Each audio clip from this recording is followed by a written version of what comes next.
여호와의 이름에 합당한 영광을 그에게 돌릴지어다. 제물을 들고 그 앞에 들어갈지어다. 아름답고 거룩한 것으로 여호와께 경배할지어다. 온 땅이여 그 앞에 떨지어다. 세계가 굳게 서고 흔들리지 아니하는도다. 아멘. 찬송가 405장 함께 찬양합니다.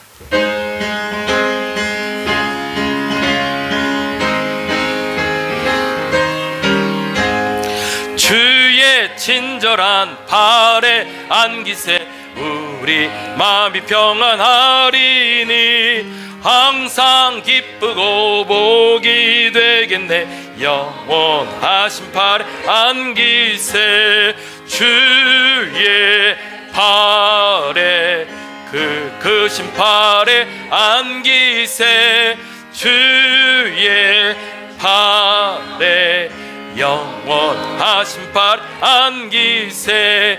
날이 갈수록 주의 사랑이 두루 광명하게 비치고 천성 가는 길 편히 가리니 영원하신 팔에 안기. 아멘. 주의 팔에 그 크신 팔에 안기세 주의 팔에 영원하신 팔에 안기세.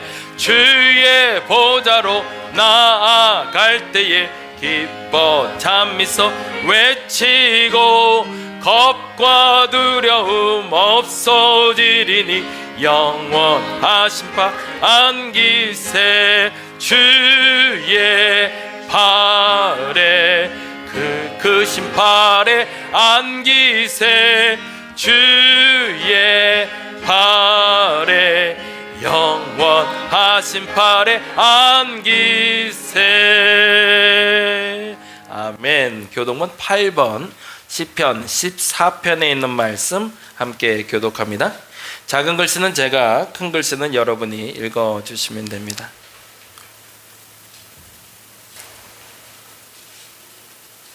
어리석은 자는 그의 마음에 이르기를 하나님이 없다 하는도다.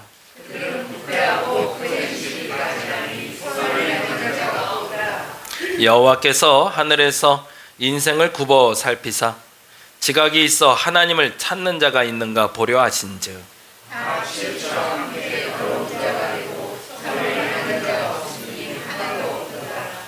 죄악을 행하는 자는 다 무지하냐? 그들이 떡 먹듯이 내 백성을 먹으면서 여호와를 부르지 아니하는도다.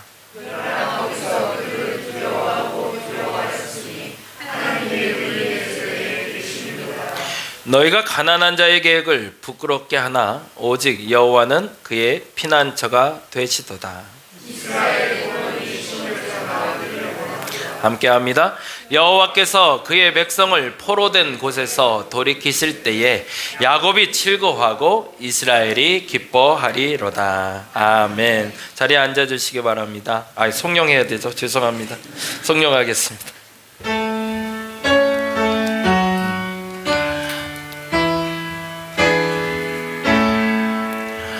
성부 성자와 성령 찬송과 영광 돌려 보내세. 대초로 지금까지 또 영원 무궁토록 성삼위께 영광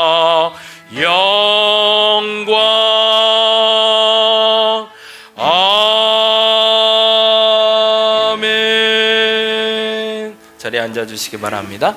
찬송가 401장 같이 찬양합니다.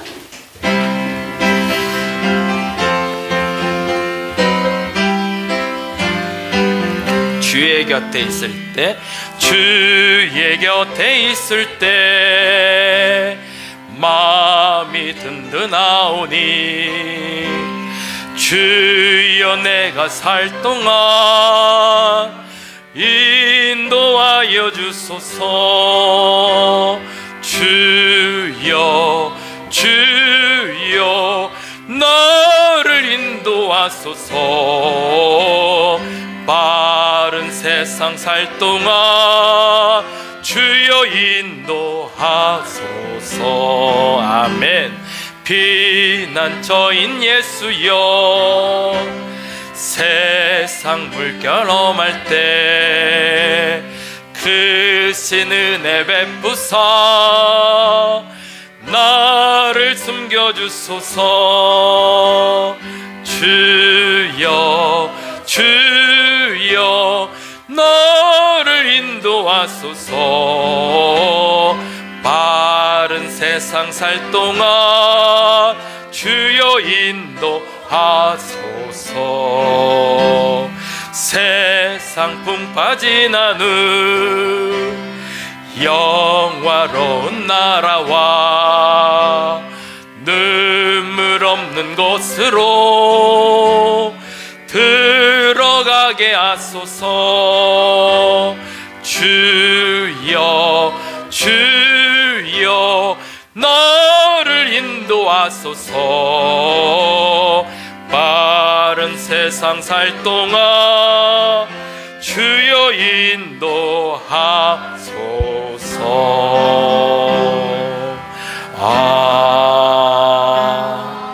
아멘. 이 시간 우리를 대표해서 우리 최동민 집사님 나와서 기도해 주시겠습니다.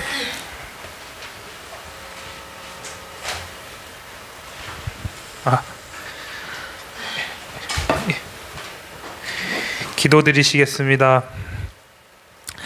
하나님 아버지 감사합니다. 주님께서 허락하신 안식일에 안식을 맞이하고 하나님이 선택하신 에덴 동산 이곳 다림목교회에 나와서 예배드릴 수 있게 하시니 감사합니다. 아멘.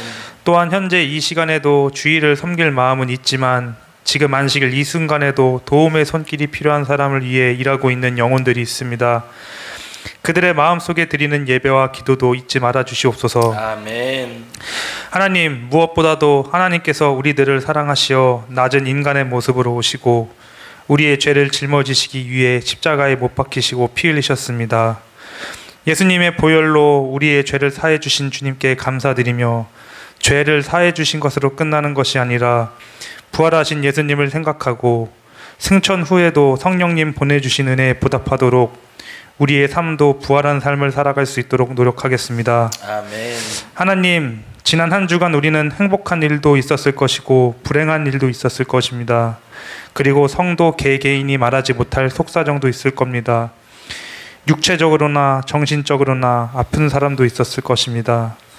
우리는 주님 앞에 그 어떤 것도 숨길 수 없습니다. 하나님은 우리를 지으신 분이시기에 우리에 대해 모든 것을 아십니다.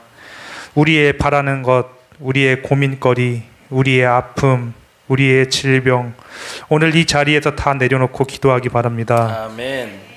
세상 모든 권세로부터 지극히 높임과 찬양을 받아 마땅할 주님, 오늘 다림목교회 이 예배의 자리에서 주님을 높이고 찬양하오니 저희의 기도와 예배를 받아주시옵소서. 아멘. 오늘 성령님이 담임 목사님 입으로 전해지는 말씀이 우리에게 응답으로 전해지길 기도합니다. 유능하나 무능한 왕 아합에 대해 설교 말씀 전하려 합니다. 아합의 부귀영화와 달리 하나님 앞에 궁핍함을 보며 우리가 어떤 부요함을 살아야 하는지 알아갈 수 있는 지혜 허락하소서. 오늘 이 말씀 붙들고 주님 안에서 응답받고 은혜받고 강건해지길 기도하며 예수님의 이름으로 기도합니다. 아멘. 아멘.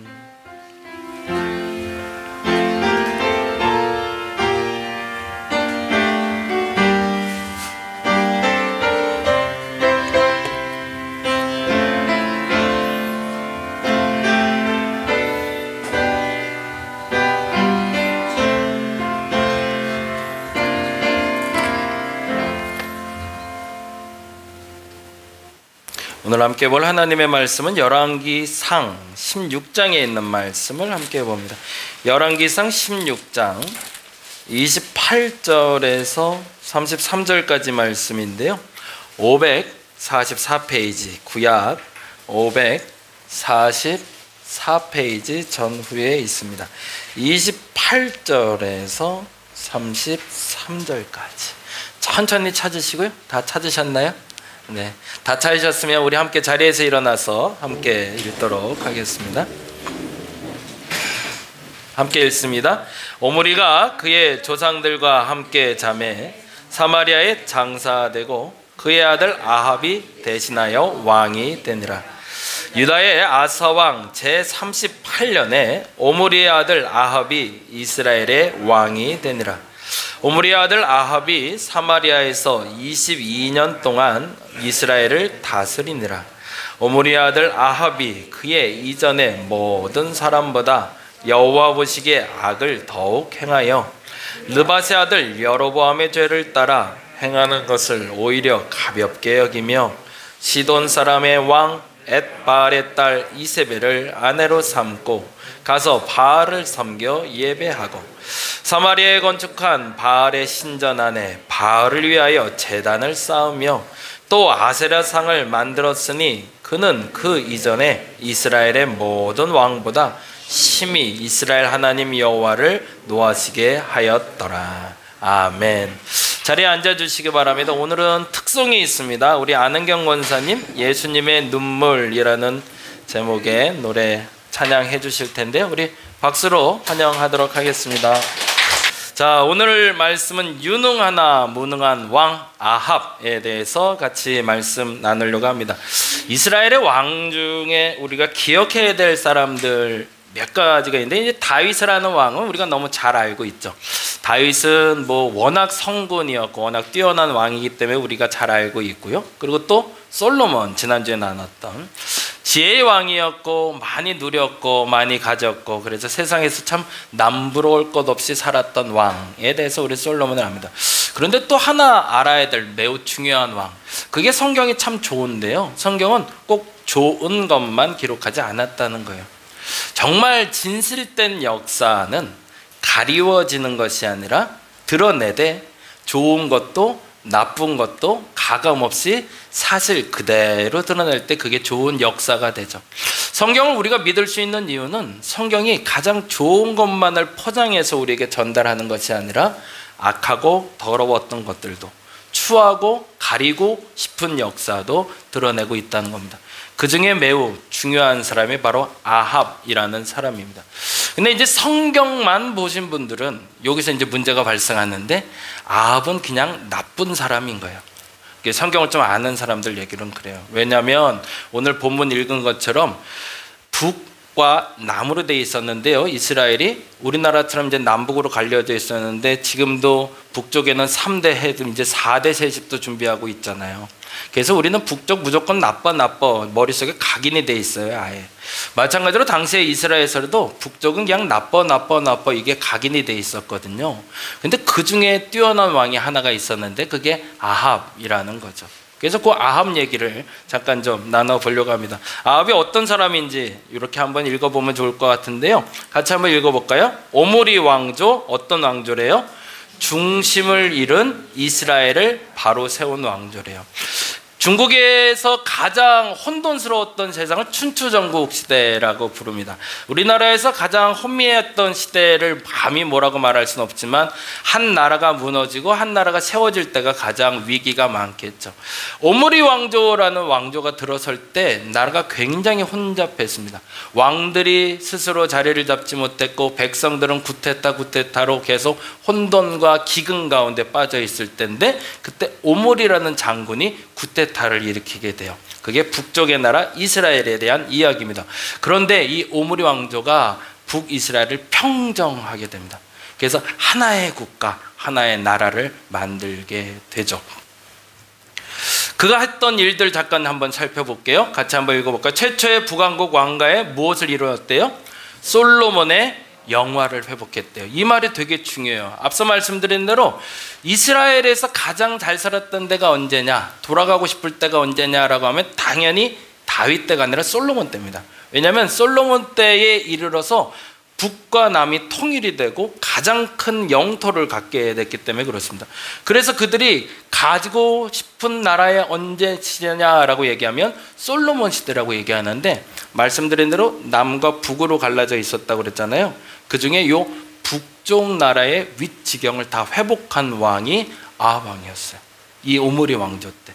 조금 마이크가 울리죠? 네, 조금만 줄일게요. 죄송합니다. 소리가 저도 듣기가 조금 그렇네. 괜찮으시나요?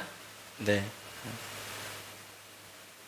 영토적으로 봤을 때도 솔로몬의 영화를 회복한 왕이라면 다음 장 한번 볼까요? 성경 외의 문헌에 등장한 세계적인 인물이 아합이었습니다. 성경의 인물 중에 그 세계사에 기록된 사람들이 몇이 있어요. 사실은 다윗보다는 솔로몬이 기록이 되고요, 북쪽 나라에서는 거의 유일하게 최초로 기록된 사람이 아합이라는 사람입니다. 그러니까 고대 문헌 중에 성경에 기록된 사람 중에 처음으로 기록된 사람이 이 아합이라는 사람입니다. 근데 뭐로 기록됐냐가 되게 중요하겠죠. 1860년은 고대 비문을 요르단에서 발견하게 됐는데, 길거리에 예전에는 옛날의 건축은 그랬더라고요. 건물을 그 위에 흙을 덮고 다시 쌓는 식으로. 그러다 보니까 점점 그 밑에 하층에 옛날 고대 자료들이 남아있는 상태가 많았거든요.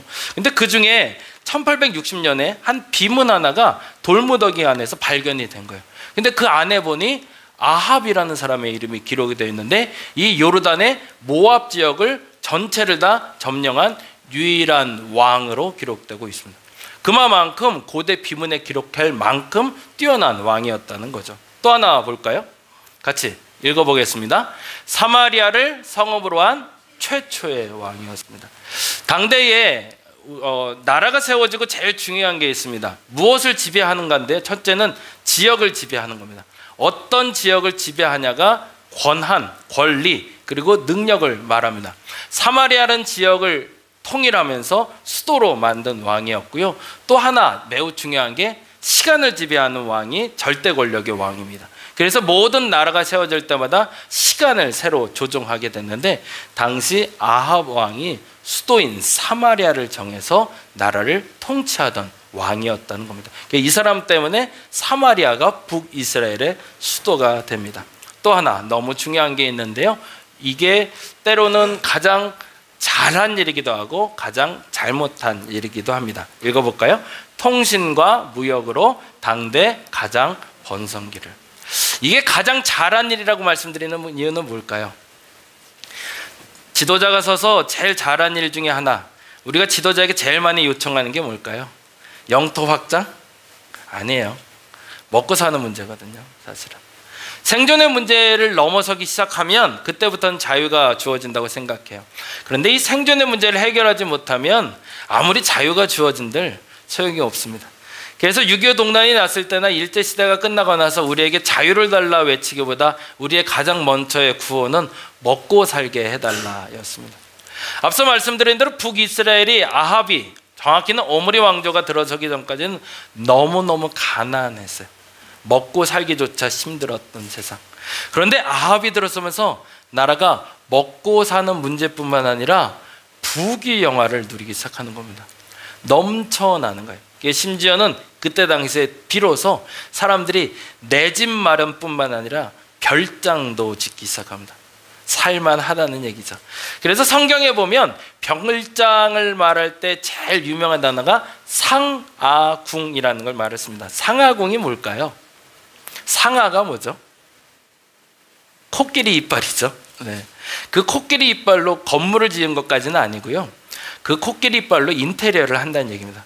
그걸로 건물까지 지었으면 더 어마어마했겠지만 모든 대리석처럼 반듯반듯하고 깔끔하고 하얀색이 나는 상아를 수없이 많이 수입을 해서 그걸로 집안의 가구들, 침대 이런 모든 것들을 상아로 만들던 시대, 그 정도로 돈이 많았던 시대가 아합왕 시대라는 거죠. 근데 이때 이것을 이루기 위해서 했던 일이 뭐냐면 외부, 소위 말해서 외국과 관계가 좋아야겠죠. 그래서 아합이 했던 이유가 북에 있는 나라와 남에 있는 나라와 함께 좋게 잘 지내기 위한 정책을 하나 펴니다. 그게 우리가 잘 아는 왕건이 폈던 정책인데 그게 뭘까요? 혼인 정책이었습니다. 싸우지 않고 하나 될 수 있는 건 가족이 되는 거죠. 그래서 북쪽 나라의 딸을 데리고 왔는데 그 딸의 이름이 이세벨이라는 딸입니다. 그리고 자신의 딸을 남유다에 시집을 보내게 되는데 그 사람 이름이 아달랴라고 부릅니다. 그래서 혼인 정책을 통해서 남과 북이 하나가 되는, 그러니 나라의 영토도 커지고 싸움 없이 가족끼리니까 풍요로운 세상을 맞이하게 됐던 거죠. 그래서 우리가 성경을 볼 때는 아합은 나쁜 왕이라고 우리는 비춰지고 있지만 실질적으로 역사에 기록된 아합 왕은 어마어마하게 풍요와 번성과 권력과 능력을 지닌 왕이었다는 겁니다. 그래서 그 사람 때문에 북이스라엘이 살만해졌다라고 이야기를 했던 거죠. 근데 이 오므리 왕조의 마지막 문제를 한번 보죠. 로마서 16장 말씀 같이 한번 살펴보겠습니다. 그의 가장 큰 문제는 뭐였을까? 로마서 16장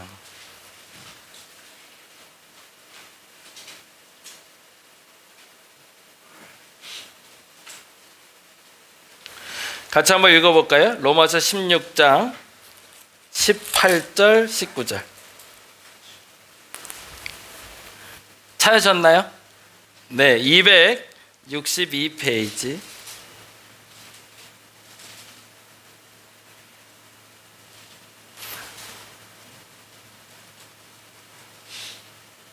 네, 천천히 찾으셔서 굉장히 중요한 단어가 나오고 있어서 같이 읽어봤으면 좋겠습니다.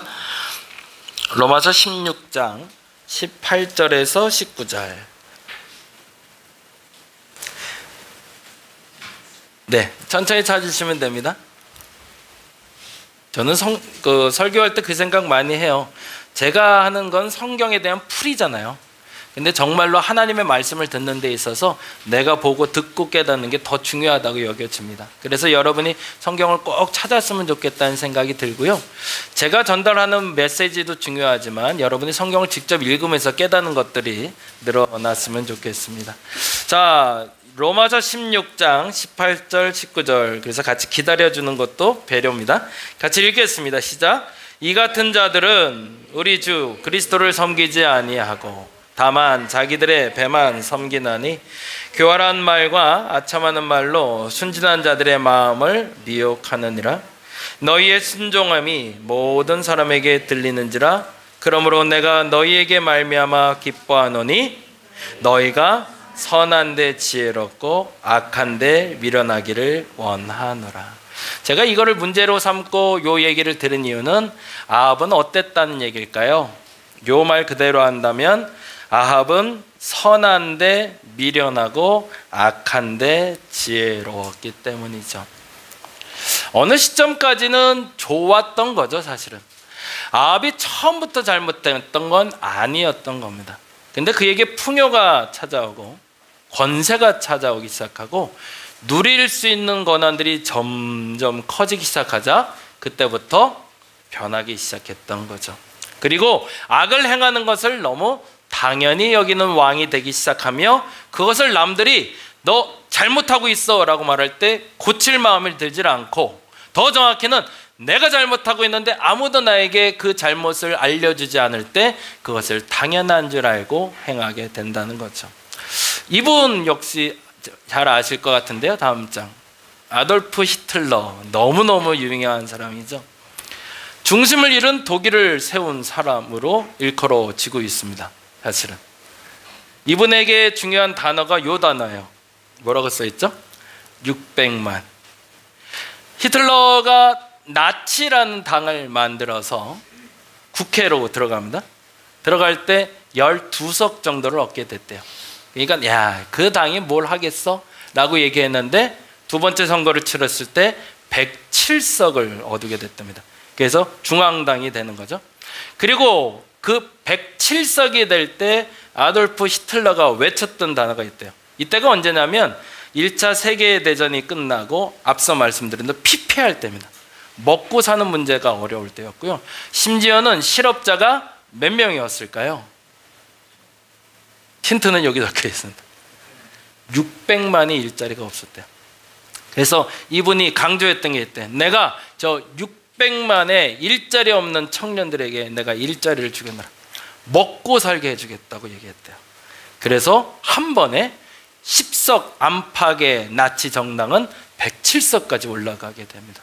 그리고 정말 이 일을 이루어내요. 어마어마한 거죠. 그러니 이 사람이 영웅이 될 수밖에 없겠죠. 근데 이분에게 이 600만이라는 단어가 중요한 이유가 있습니다. 또 다른 600만과 또 다른 600만이 있기 때문에 그래요. 그때까지는 영웅이었어요. 그래서 심지어는 기독교에서도 예수의 모습을 덧입어 온 사람이 히틀러라고 불렀다고 합니다. 그 정도로 영웅화됐던 거죠. 그런데 문제는 여러분이 잘 아는 두 가지 사건이 벌어졌는데, 첫 번째는 뭐였죠? 600만의 한 민족을 사살합니다. 누구죠? 유대인들 사살이 600만이었습니다.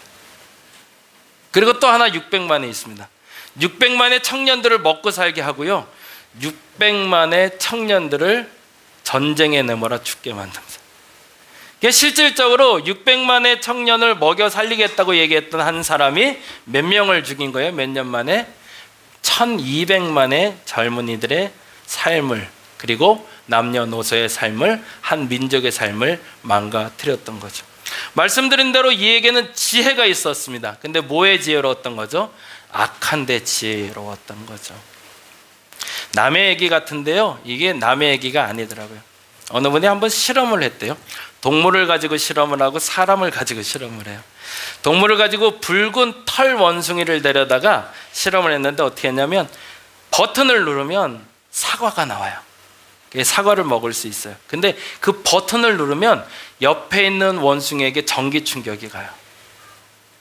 그래서 원숭이가 처음에는 못 모르고 딱 눌렀을 때 사과가 나오니까 냉큼 받아 먹었대요. 근데 냉큼 받아 먹는 동안 동료 원숭이가 깍 하고 소리를 지르잖아요. 몇 번의 과정을 거치며 원숭이가 어떻게 판단하는지를 봤대요. 결과는 어떻게 됐을까요?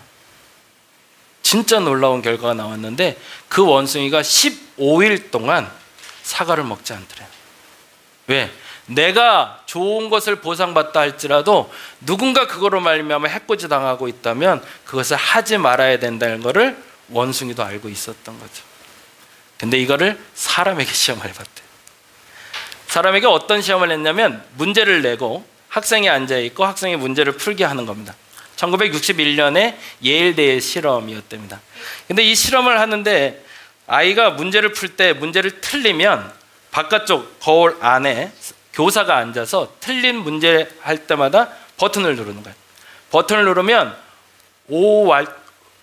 5와트인가? 전기 충격이 가해지는데 점점 그 강도가 세져요. 그래서 어디까지 올라가냐면 450와트까지, 450볼트까지 올라가게. 그래서 한 번 틀릴 때마다 그게 가중돼. 5, 10, 20, 40 이렇게 올라가는 거예요. 처음에 사람들에게 그 이야기를 설명을 하라고 했답니다. 그때 처음에 딱 들을 땐 그냥 재밌죠. 찌릿하고 마니까 아유 틀렸네. 근데 두 번째 오답입니다. 그랬더니 찌릿한데 깜짝 놀라는 거예요. 사람들이 몇 번을 하다가 이 실험이 어떻게 될까 먼저 실험을 하기 전에 사람들에게 물어봤대. 만약 이런 실험을 하면 사람들이 어디까지 반응할까? 0.1%도 안 될 겁니다. 근데 450볼트까지 올라간 사람이 있었습니다. 몇 명이었을까요? 전체 인구의 65%까지 올라갔다고 합니다. 내가 고통당하지 않으니까. 틀린 것에 대해서 나는 지적해주고 있고 나는 고쳐주고 있기 때문에 당연히 그가 그 틀린 것에 대한 고통을 받아야 되고 그걸 나는 할 수 있는 사람이라고 인식하기 시작했던 겁니다. 그리고 너무 당연하게 그 사람이 450볼트의 전기에 충격을 받고 있는데도 감흥을 받지 못한 사람이 100에 65명이었다는 거죠. 뭐에 지혜로워진 거죠? 악에 지혜로우기 시작하는 거죠. 더 정확히 말하면 악한 것을 서서히 우리에게 넣어줄 때 그 스며드는 악에 나는 익숙해지기 시작했더라는 겁니다. 아합에게 있어서도 굉장히 위대한 왕으로 살아갈 수 있는 기회가 열렸지만 그에게 이세벨이라는 아내가 있었습니다. 그리고 그 아내가 그가 하는 악에 대해서 괜찮다고 격려를 해줍니다. 그리고 그것이 그가 극악하게도 무도한 왕으로 만들게 되죠. 저와 여러분의 오늘이 그랬으면 좋겠습니다. 긴장을 하고 살아야 될 이유는 악이라는 것이 앞서 말씀드린 대로 지극히 악마와 같은 사람들에게만 존재하는 세상이 아니라 지극히 평범한 우리에게도 존재하는 세상이며 어느 날 우리도 그 악마와 같은 삶을 살 수 있다는 경계를 해야 되기 때문에 그렇습니다. 그래서 저와 여러분에게 이 말이 지혜롭게 다가왔으면 좋겠습니다. 같이 한번 읽어볼까요? 악함에는 미련하고 선함에는 지혜롭게 하소서. 만일에 지금까지 이 정도는 괜찮아 라고 여겨졌던 여러분의 잘못된 행동, 습관, 말이 있다면 오늘부터는 한번 바꿔보려고 노력하는 여러분 되시기 바랍니다. 근데 더 중요한 게 있습니다. 내가 사랑하는 사람이라 할지라도 그 사람이 만일에 그러한 잘못을 하고 있다면 그 잘못에 대해서는 바르게 지적해 줄 수 있는 저와 여러분 되시기를 간절히 바랍니다. 기도하겠습니다.